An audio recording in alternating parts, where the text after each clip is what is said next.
تیسرا نمبر ہے ذیابیطس قلبی اور مثانی، جو گردوں اور مثانے کی خرابی سے پیدا ہوتی ہے۔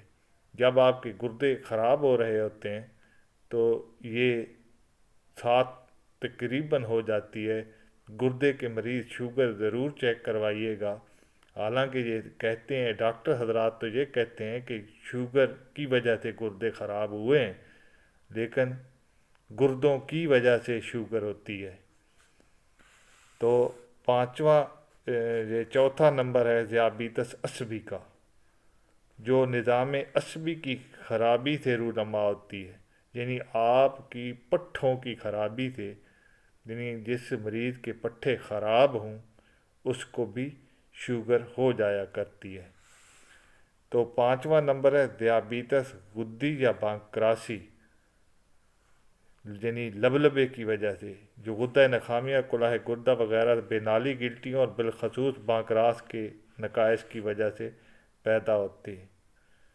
یعنی آپ کا لبلبہ اگر کام نہیں کر رہا تو زیادہ تر یہی ایشو ہوتا ہے کہ آپ شوگر کے مریض ہوں گے۔ تو اپنی شوگر چیک کرائیے گا۔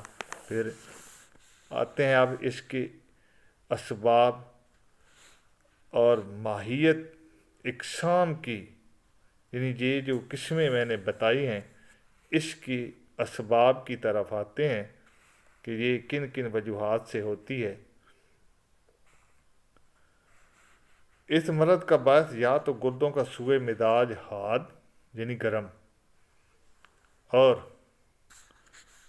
اس کے گردوں کی خرابی، نظام عصبی کی معمولی خرابی ہوتی ہے۔ بالعموم ذیابیطس سادہ رونما ہوتا ہے، یا غذا میں شکری اور چربیلے اجزاء کی اس قدر کثرت ہوتی ہے کہ جس میں اس کو اپنی ضروریات سے فاضل سمجھ کر براہ بول خارج کر دیتا ہے۔ اسی طرح کثرت شراب نوشی، بالخصوص فربا یعنی موٹے لوگ جو اس کا زیادہ شکار ہوتے ہیں، یہ سن لیجئے، یہ پہلے موٹاپا کرتی ہے جس سے انسان سمجھتا ہے کہ میں صحت مند ہوں، لیکن اس میں 80 سے 85% شوگر ہونے کے چانس زیادہ ہوتے ہیں۔ بعض قسم کی سمی ادویات یعنی زہریلی ادویات جو آپ تقریباً کھاتے رہتے ہیں، یعنی آپ کو اگر کوئی ایسی مرض لاحق ہے جس میں آپ دوائیاں کھاتے ہیں تو وہ دوائیوں کا سائیڈ افیکٹ ہوتا ہے، یعنی سمی اثرات ہوتے ہیں، اور اس کی وجہ سے زہریلی دوائیں جب آپ کھاتے ہیں تو یہ تقریباً ہو جایا کرتی ہے۔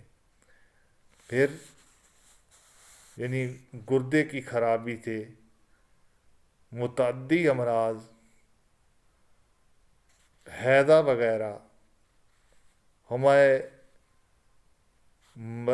مزمیہ یعنی پرانا بخار، اسی طرح خناق، وبائی آتشک اور ملیریا وغیرہ نظام عصبی کی بعض خرابیوں، مثلا دماغ کے ضرب و سکتہ اور ہل جانے سے، دماغ کے اندر جریان خون ہو جانے سے، اور دماغ اور نخاع کے ورم سے، سرہ کے دوروں، غدہ نخامیہ، اوسط دماغ کے امراض، جگر کے امراض، کلہ گردہ اور بانکراس کے امراض، مرض عظم الاطراف یعنی فالج وغیرہ کا ہو جانا، اس میں بھی شوگر بعد میں آ جاتی ہے کیونکہ پٹھے خراب ہو جاتے ہیں تو پٹھوں کی وجہ سے شوگر آ جاتی ہے۔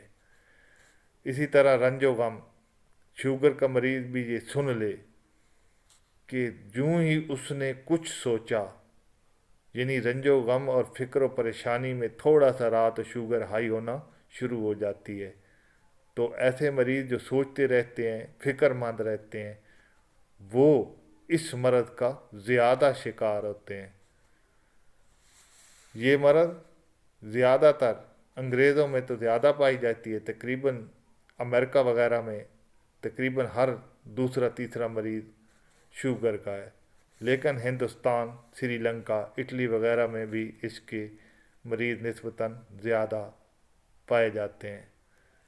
تو یہاں پاکستان میں بھی اب ماشاءاللہ یہ ترقی مرض اتنا کر چکا ہے کہ ہر 10واں مریض تقریباً شوگر کا ہو رہا ہے۔ اس کی کئی وجوہات ہیں، میں اب یہ وجوہات بھی شیئر کرتا چلوں کہ سب سے پہلے آپ کا کام بالکل ختم ہو کر رہ گیا ہے، جسمانی محنت ختم ہو کر رہ گئی ہے، جس سے ہمارا جسم بالکل آرام طلبی کی طرف جا چکا ہے۔ اس سے یہ مرض بالکل آپ پر حائل ہو رہی ہے۔ اسی طرح اب فکر و غم، ہر بندہ سوچ و غم میں مبتلا ہے، تو سوچ کی وجہ سے یہ بالکل عام ہو رہی ہے۔ اسی طرح اور آگے آئیں تو امراض معدہ، جو آپ کے کھانے پینے کے اوقات ہیں، یہ بالکل یعنی ہر وقت کھانا کھاتے رہنا یہ بالکل ٹھیک نہیں ہے۔ وقت مقررہ پر کھانا کھایا جائے اور کم کھایا جائے تو یہ اس مرض سے آپ بچ سکتے ہیں۔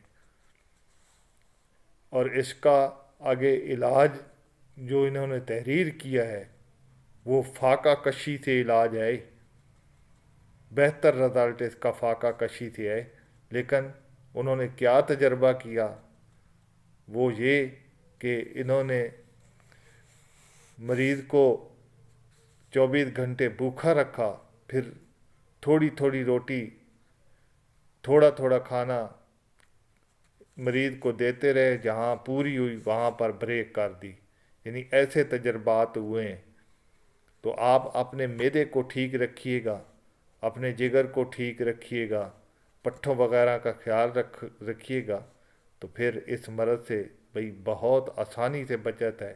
اور جن کو لاحق ہو چکی ہے، اس سے میں یہی التماس کروں گا کہ آپ جتنی روٹی کم کھائیں، گندم کی روٹی بالکل کم کھائیں، تو اس مرض سے آپ کا چھٹکارا ہو سکتا ہے۔ آپ جو کی روٹی کھائیں، مکئی کی روٹی کھائیں، اسی طرح چنوں کا آٹا سے روٹی کھائیں، تو یہ انشاءاللہ آپ اس پر بالکل آپ پر یہ حاوی نہیں ہوگی، اور آپ اس مرض سے بالکل جو ہے وہ چھٹکارا پا سکتے ہیں۔ یعنی یہ نارمل رہے گی، بالکل شوگر نہیں جا سکتی، نارمل زندگی آپ گزار سکتے ہیں۔ تو میں آج آپ سے التماس یہی کروں گا کہ جو مریض ہیں شوگر کے، وہ بالکل روٹی کم کھائیں، جہاں پر ایک روٹی آپ کھاتے ہیں وہاں پر آدھی پر آ جائیں، تو کوئی اور پھل کھا لیں، تو اس سے گزارا ہو سکتا ہے۔ تو میں التماس یہی کروں گا کہ آپ خدارہ اس سے بچیے۔ اس کو میٹھی موت کہا گیا ہے کہ یہ میٹھی موت ہے۔ تو میں اپنے مریضوں کو، جو پاکستان میں اور دنیا میں جتنے مریض ہیں، یہی التماس کروں گا کہ آپ جتنے روٹی کم کھائیں گے، انشاءاللہ چھٹکارا آپ اس مرض سے پا سکتے ہیں اور اس مرض پر قابو پا سکتے ہیں۔